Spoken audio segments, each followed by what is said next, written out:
அபிவிருத்தி நடவடிக்கைகளுக்காக காணிகள் பெறப்படும் போது ராணுவம் என்ன செய்ய வேண்டும் என்பது பற்றிய கொள்கை பிரகடனம் பற்றிய தீர்மானங்கள் எடுக்கப்படும் என எதிர்பார்க்கின்றேன் என வனவள அமைச்சர் காமினி ஜெயசேகர இன்று தெரிவித்தார். வடமராட்சி சுட்டிக்குளம் பகுதியை தேசிய பூங்காவாக அபிவிருத்தி செய்வதற்கான வேலை திட்டம் தொடர்பான ஆராய்வு கலந்துரையாடல் இன்று யாழ் மாவட்ட செயலகத்தில் நடைபெற்றது. இந்த கலந்துரையாடலின் பின்னர் ஊடகவியலாளர்களை சந்தித்து கருத்து தெரிவித்த போதே அவர் இவ்வாறு குறிப்பிட்டார். அங்கு தொடர்ந்து பேசிய அமைச்சர்,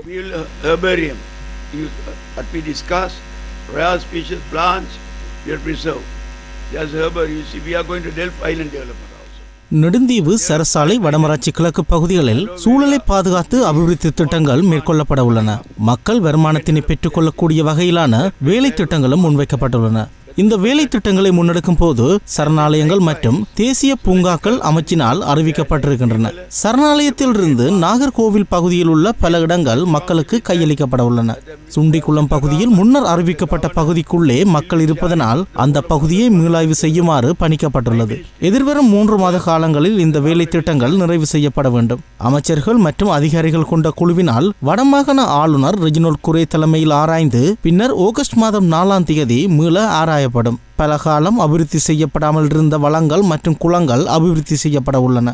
அதில் அவைகள் சேதமடைவதற்கான வாய்ப்புகள் இருப்பதனால் அவற்றினை பேணிக்கொண்டு பொறுப்பான முறையில் வன வளத்தினை பாதுகாப்பதற்கான நடவடிக்கைகளை மேற்கொள்ள வேண்டும். Final approval of the settlement or regazetting settlements to be given to the people without any problem, but the development plans to work out. குட்டைக்காடு பகுதியில் வனவள அலுவலகத்திற்காக காணிகள் சுவீகரிக்கப்பட உள்ளதாக மக்கள் குற்றம் சாட்டுகின்றனர். காணிகள் சுவீகரிக்கப்பட்டுள்ளனவா என அமைச்சரிடம் ஊடகவியலாளர்கள் கேள்வி எழுப்பினார்கள். அதற்கு அவர் பதிலளிக்கையில், தேசிய பூங்காவாக அறிவிக்கப்பட்ட இடங்களின் எல்லைகளை மீள் பரிசீலனை செய்யப்படும் என்றும் தனியார் காணிகள் மற்றும் விவசாய காணிகள், மீன்பிடி தலங்கள் என்பன மீள் பரிசீலனை செய்யப்பட்டு மீள் வரைவு வரையப்படும். அந்த வரைவுகள் வரும் வரை மக்களுக்கு இடையூறு விளைவிக்க வேண்டாம் என்றும் அமைச்சர் அதிகாரிகளுக்கு பணித்துள்ளார். அத்துடன் கட்டைக்காடு வனவள பகுதியில் மிகப்பெரிய ராணுவ முகாம் அமைக்கப்பட்டுள்ளதுடன் அந்த பகுதியில் விடுதிகள் அமைக்கப்பட்டுள்ளன. அவ்வாறு ராணுவத்தினர் விடுதிகளை அமைக்க முடியுமா என்றும் ஊடகவியலாளர்கள் மீண்டும் கேள்வி எழுப்பினார்கள். தேசிய பூங்கா அமைக்கப்படவுள்ள பகுதியில் தான் ராணுவத்தினர் முகாமிட்டுள்ளார்கள்.